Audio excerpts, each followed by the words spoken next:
අයිබෝවන් සුබ දවසක් ඔයාලා හැමෝටම.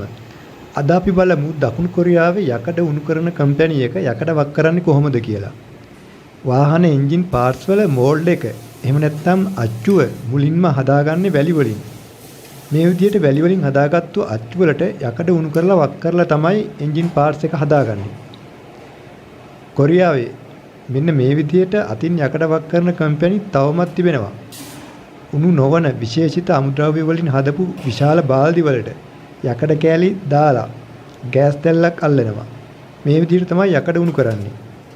යකඩ උණු වුණාට පස්සේ හොයිස්ටර් එකකින් ඔසවාගෙන ඇවිත් මේ විදිහට වැලි අච්චු වලට යකඩ වක් කරනවා.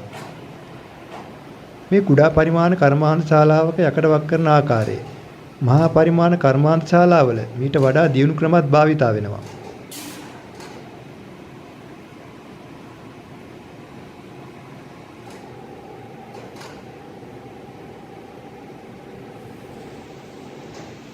ඉතින් එහෙනම් ගිහිල්ලා එන්නම්. තවත් වීඩියෝ එකකින් හම්බෙමු. ඔයාට සුබම සුබ දවසක්.